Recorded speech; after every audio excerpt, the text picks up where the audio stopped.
Boa tarde, queridos e queridas alunas. Hoje a gente vai falar sobre povos e culturas africanas. Eu vou me ater muito ao material do livro para onde estou produzindo esse conteúdo, que é para a Escola Municipal Tomar Schwember, aqui de Luiz Eduardo Magalhães. Então, vamos nos apegar a isso. O objetivo dessa aula hoje é compreender a contribuição de vários povos diferentes para a formação do nosso país e debater algumas questões étnicas. Lembrando que não é meu lugar de fala, mas como professora a gente vai falar um pouquinho sobre isso e tentar fazer algumas reflexões, certo? Para começar, é importante a gente destacar que a África ela é um grande continente. Muita gente acha que toda essa terra, que eu vou colocar aqui uma arte, né, é um país, e não é. A África ela é um continente. Por que muita gente confunde com país, professora? Porque durante muito tempo, as pessoas que vinham forçadas para o Brasil, elas tinham a sua nacionalidade sufocada, né, de si. Não tinha o reconhecimento de que lugar que ela vinha. É tudo colocado como se fosse num grande cesto e misturado. E isso fez com que, com o tempo, muita gente não soubesse a história da sua família, não tivesse o privilégio de dizer de onde sua família veio, porque sofreu um processo de violência, algo que não aconteceu com outros povos formadores do Brasil, especialmente aqueles que vieram da Europa, né? Então, por isso que muita gente acabou misturando na cabeça essa informação. Esse é um dos grandes motivos. Além de vários outros referentes ao próprio preconceito, que se formou através das grandes perseguições feitas ali. Outro ponto importante é que durante muito tempo não se estudou a história da África como deveria, né? Nós ficamos só na superfície, ouvindo o que falavam os europeus sobre esses grupos. E aí a gente tem que tomar muito cuidado, porque a cultura africana ela é muito vasta e muito diversa, tem uma grande riqueza, tanto material, né? Tanto na questão econômica, na questão de pesquisa, de conhecimento científico, mas especialmente na riqueza imaterial, né? Que riqueza imaterial era essa? A quantidade de culturas que se formaram a partir disso, a quantidade de pensamentos diferentes, a quantidade de rituais diferentes, tudo isso também contribuiu muito para as heranças que nós recebemos no Brasil, certo? Então, nós temos, falando de geografia, né? Nós temos como dividir a África especialmente em duas grandes faixas. A saariana, que é a parte norte, e a subsaariana, né? A região sul, que está abaixo do deserto do Saara. Mas ambas são regiões extremamente diversas no sentido cultural. E aí é importante a gente lembrar o que é cultura, né? Cultura, ela é a reflexão e a relação que o ser humano estabelece com o ambiente no seu entorno. Se a gente está falando de ambientes que são tão diferentes, ambientes no deserto ou na floresta, ambientes perto do mar ou mais interior do continente, a gente não pode falar disso tudo como se fosse uma coisa só, né? Porque a cultura ela vai lidar com esse ambiente. A cultura é um reflexo de como que o homem, o ser humano, ele lida com aquele espaço. Então imagina que você vive lá no Polo Norte, sua família vive no Polo Norte, sempre viveu. Como esperar que uma pessoa que vive e que sempre viveu numa região gelada tenha uma cultura igual a alguém que viveu numa região mais central, nas ilhas ali do Caribe? Não tem como esperar uma relação igual com a natureza e com a cultura. Isso é importante porque durante muito tempo uma galera achava que a cultura dessa turma era melhor que qualquer outra. E não, cultura não tem como ser melhor, ela é o reflexo de um espaço, da maneira como os seres humanos lidam com o espaço e com outros seres humanos também, além do desconhecido, né? Além de como que ela lida com a natureza. Então a gente vai falar de alguns reinos e impérios africanos, depois a gente vai fazer um pequeno apanhado sobre a importância cultural e sobre pequenos preconceitos que ainda acontecem, certo? Vamos por partes. Bom, seguindo a ordem do livro didático de vocês, que é o livro do Alfredo Boulos, ele começa falando um pouquinho sobre o reino do Mali, né? O do Mali. Pode chamar dos dois jeitos. Não vai vir, né? Na verdade, é um império do Mali. Por que império, professora? Qual que é a diferença do império para um reino. O império, ele domina mais do que só suas fronteiras, ele domina outros territórios. E boa parte do que a gente sabe sobre esse império, que também é conhecido como Império Mandinga, chegou até nós através dos griots. O que eram esses sujeitos? Eram pessoas, indivíduos, encarregados de preservar e transmitir as histórias, os conhecimentos e as canções do seu povo. Muitos desses griots, eles registravam tudo o que deu origem àquele povo, toda a história, né? Isso é muito importante, porque eram praticamente como bibliotecas vivas, grandes pessoas das ciências, conheciam sobre plantas, sobre tradições, sobre história, davam conselhos a príncipes e reis, eram pessoas extremamente importantes nesse território. E esse território, né, esse império, ele foi um dos maiores e mais duradouros da África. Os griots contam, né, que tudo começou com um príncipe de etnia mandinga, Sundiata Keita, acredito que é assim que a gente pronuncia, que teriam sofrido com um rei muito tirano, né? E que esse Sundiata Keita, quando ele nasceu, ele era considerado, se dizia, uma expressão, né, que a gente não usa mais, mas se dizia coxo. O que era isso? É quando a pessoa ela tem uma fragilidade nas pernas, ela não consegue andar muito bem, mas que devido ao seu esforço, à sua força, à sua determinação, ele conseguiu superar as dificuldades, juntar com seus guerreiros e tirar esse rei extremamente opressor. É interessante demais porque a história desse imperador ela foi adaptada, né, para se tornar a história de um outro rei muito conhecido como Simba, o Rei Leão. Né? A história do Rei Leão ela é baseada na história de Sundiata Keita. Né?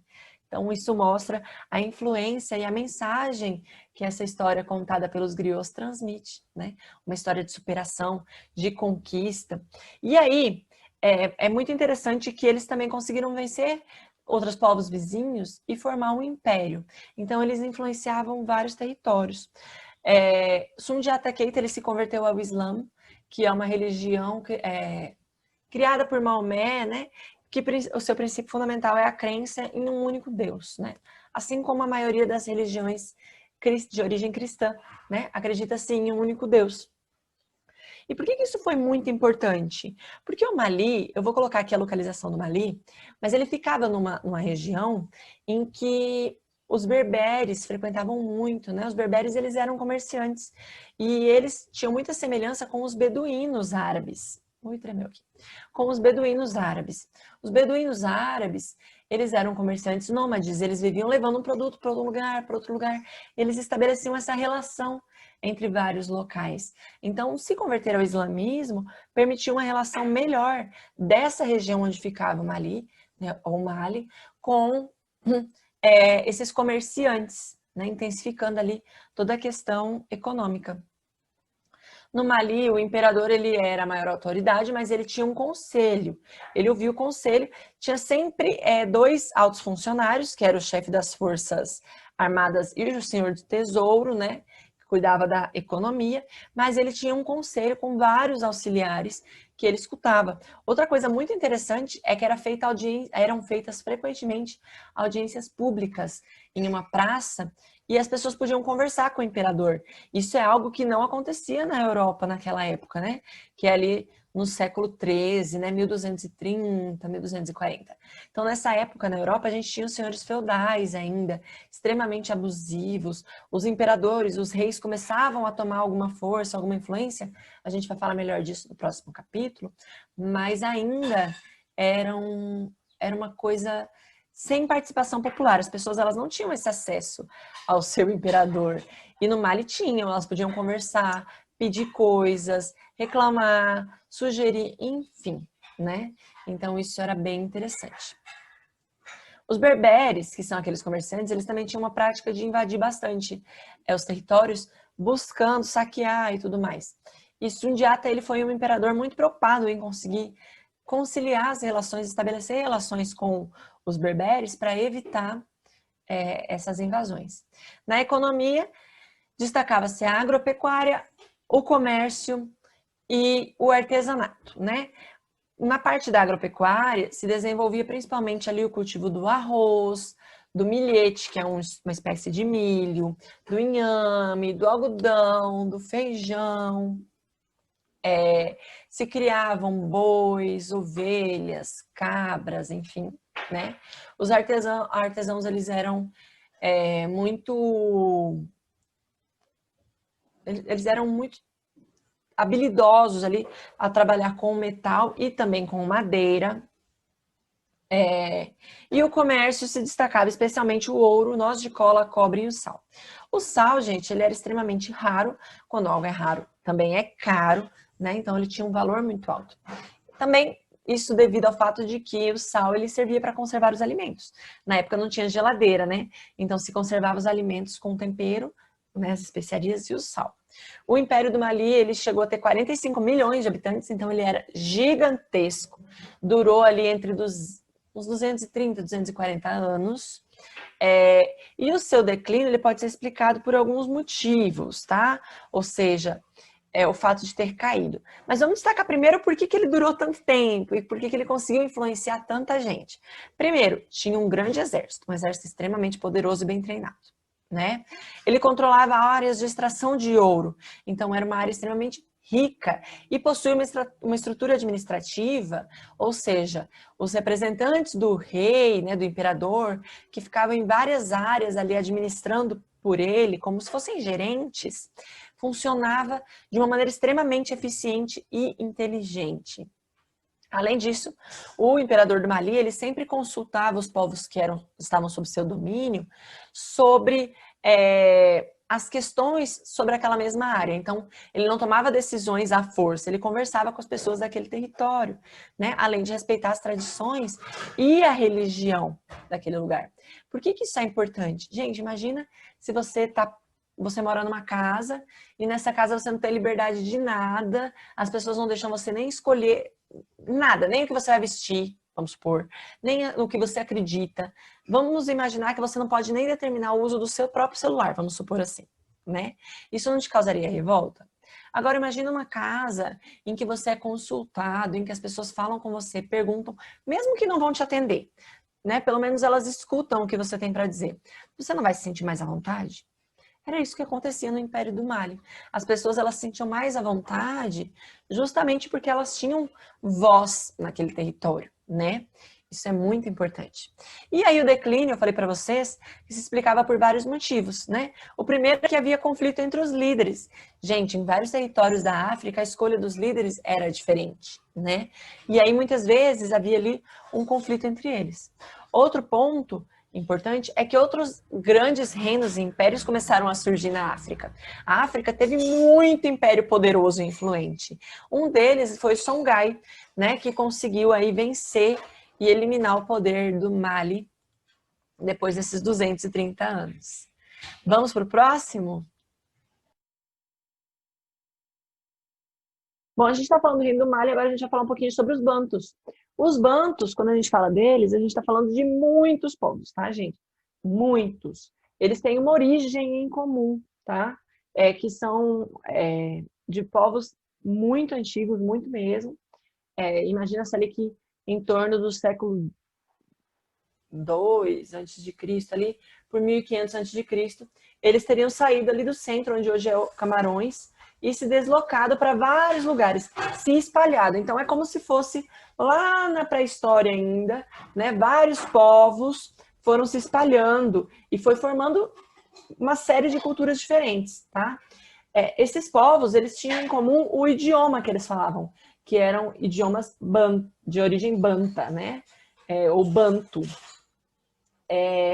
Eles foram povos que domesticaram alguns animais, domesticaram plantas através da agricultura, praticavam caça, pesca, mas eles tinham uma grande técnica de produção de ferro, que servia tanto para armas de guerra quanto para instrumentos de trabalho. Então eles acabaram se colocando em frente a vários povos que conheciam alguma estratégia de metalúrgica, porque o ferro, ele tem um ponto de fusão, né, para você moldar, diferente de outros metais mais leves. Então, eles tinham ali várias vantagens tanto sobre povos que nem conheciam metalurgia, quanto sobre povos que conheciam, mas que conheciam apenas sobre metais mais leves. Outra coisa importante é que talvez seja uma das culturas que mais influenciou a formação do Brasil, né? Por quê? Porque entre os grandes povos bantus, de origem banta, está o reino do Congo. O reino do Congo, que foi chamado assim pelos portugueses, tá? Ele tem origem de grupo banto. E essa sociedade, ela se expandiu muito. O rei, ele era chamado de Manicongo, né? O senhor do Congo. E ele controlava um território muito vasto, inclusive territórios fora do seu. Só que o que acontecia? Todo mundo pagava impostos para esse Manicongo em troca de proteção. E não era só proteção material, era também proteção espiritual. Eles acreditavam que o Manicongo ele tinha o poder para poder impedir algumas invasões, né? Algumas influências de espíritos. Esses tributos, eles eram pagos em produção ou em moeda. Sim, meus amigos, já existia moeda no Reino do Congo, só que essa moeda ela era feita de concha. Aí você fala, professora, mas aí concha é muito fácil, eu vou lá no mar e pego concha. Não, gente, era uma concha específica, formada a partir de um molusco, que só sai de um território, só existe em um território, que era Luanda. E esse território ele era controlado pelo Manicongo, então só o Manicongo tinha o domínio da extração dessa concha, né? Além disso, o Manicongo ele distribuía, ele repartia o que era arrecadado entre chefes de aldeias e líderes de famílias para obter apoio dessas pessoas, né? Os congos eles conheciam técnicas de fusão do ferro, eles conheciam técnicas de fusão de vários metais, só que não era todo mundo que fazia isso. Por quê? Na crença deles, o Congo teria sido formado por um rei ferreiro. Então, trabalhar com ferro era um trabalho reservado a grupos seletos, normalmente de pessoas da nobreza, né? Outra coisa importante é que o Congo ele era conhecido porque ele tinha um comércio muito intenso, com destaque especial para ferro e sal. A gente volta a falar que o sal ele era extremamente valioso nessa época, certo? Então, a gente tem essa influência muito grande do Congo nesse sentido, tá? Nesse início. Já já a gente vai falar melhor sobre as influências culturais de vários lugares da África. Inclusive, dos povos que eu vou falar agora, que são os Iorubás. Os Iorubás, eles tinham um comércio ainda mais forte. Era muito comum homens e mulheres, comerciantes dos Iorubás, circularem por terras, por rios, com canoas lotadas de produtos, especialmente produtos da floresta, como peles, pimenta, né, que é um tempero que era muito usado para também conservar os alimentos, marfim, noz de cola, objetos de couro, metal, marfim, como eu falei, que eram confeccionados por artesãos, também eram comercializados. Então, perceba, desde produtos de origem direta da natureza, extraiu, vendeu, a produtos que passavam por um processo de produção, né, através dos artesãos. Então, eles tinham essa atividade do comércio como uma coisa muito forte. E apesar de serem um povo, assim, entre aspas, né, que tinham a mesma língua, uma base cultural comum, eles nunca foram um estado centralizado. Ou seja, cada cidade desse povo tinha um governo próprio, era chamado de cidade-estado ou de cidades-reino, né, onde cada território tinha sua própria organização política. Então, um próprio líder, um próprio imposto, uma própria lei, regras, enfim. O que eles tinham em comum? O idioma e a cultura que era semelhante, né? Os iorubás, eles foram trazidos para o Brasil como escravos quando os muçulmanos invadiram uma das principais cidades iorubás. E aí muitos deles entraram por Salvador. Então, aqui na Bahia a gente tem uma cultura muito forte dos iorubás. Pausa do café. Certo? Só que o que eu quero falar com vocês que é extremamente importante nesse momento para a gente compreender. Não é meu lugar de fala, vocês podem ver que eu sou uma pessoa branca, mas eu sou professora de história e nós temos que fazer alguns reflexos. Primeiro ponto. É muito comum as pessoas elas terem uma visão de que as pessoas vieram da África escravas, que eram escravos. E aí nos dirige uma imagem muito errada de que todo mundo era escravo, sempre foi escravo e pronto. Não, não existe gente que é escravo, tá? Existe gente que está em situação de escravidão, ou seja, foi feito de escravo. Ninguém nasce escravo, né? Deus não foi lá e criou homens, mulheres e escravos. Não, são pessoas, né? Então ninguém nasce escravo, a pessoa ela é capturada. Segundo ponto, uma visão muito distorcida e muito triste que se tem de que todas essas pessoas que vieram da África sequestradas, gente, porque elas não vieram porque quiseram, de que essas pessoas elas são pessoas pobres, de que as pessoas são descendentes de escravos, quem tem origem étnica da África, né? Pessoas de pele preta, de pele negra, né? Depende de como você acha melhor a palavra ser usada, mas sobre como essas pessoas elas são descendentes de escravos. Não, galera, não. Por quê? Porque a origem das pessoas é que vai falar sobre elas e não a situação da escravidão. Por exemplo, a Thaline foi lá, casou, né? Vamos supor que Thaline casou num casamento em que ela não é feliz. Os filhos dela vão ter origem de um casamento infeliz? Não, vão ter origem de uma mãe, de um pai, assim ou assado, certo? A mesma coisa. As pessoas vieram da África, muitas eram reis e rainhas que foram sequestrados e que jamais aceitaram seu povo ir e eles ficarem para trás.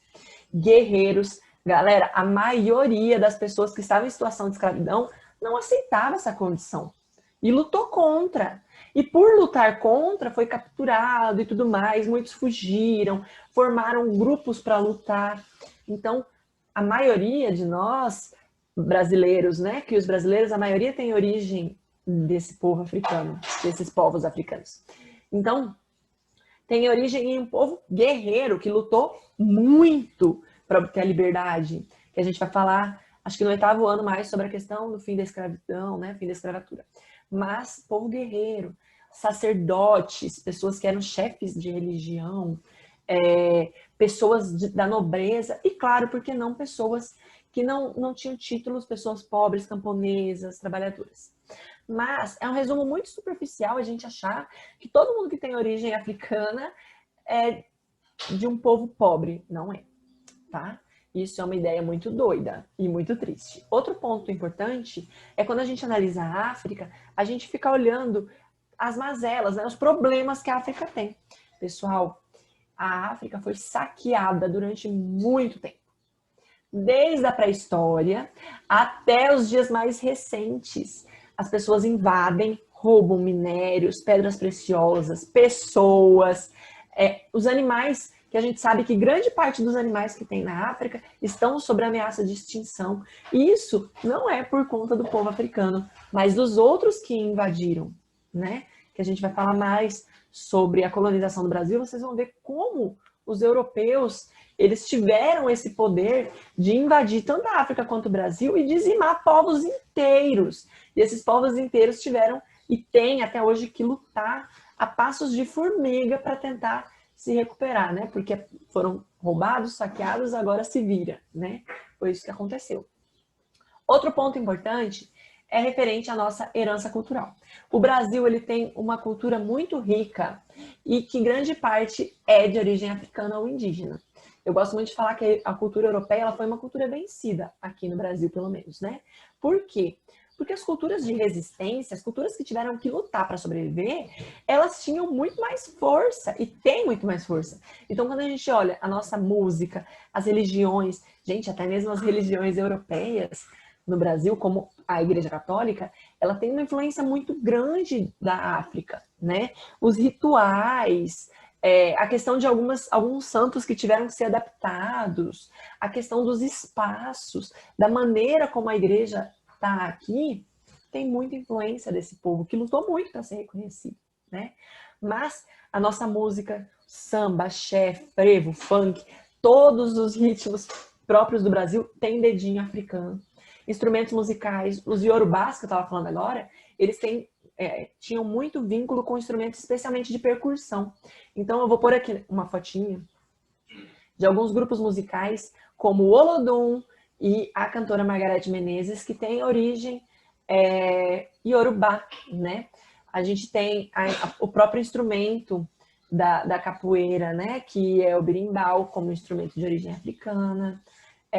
Então, são várias coisinhas que nós recebemos e que nos compõem, né? Que é o que mais compõe o povo brasileiro. E para finalizar, vamos falar de estética, porque isso é muito importante, especialmente nós mulheres, que sofremos muita cobrança estética. Gente, o nosso corpo, ele é moldado para aquilo que nós precisamos. Ele é uma máquina, né?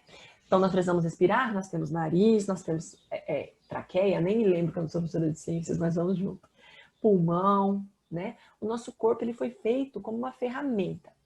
Só que nós, seres humanos, nós gostamos de determinar padrões para as coisas, né? Então, as coisas têm que ser parecidas comigo ou então eu não curto, tá? E nós criamos muitos padrões.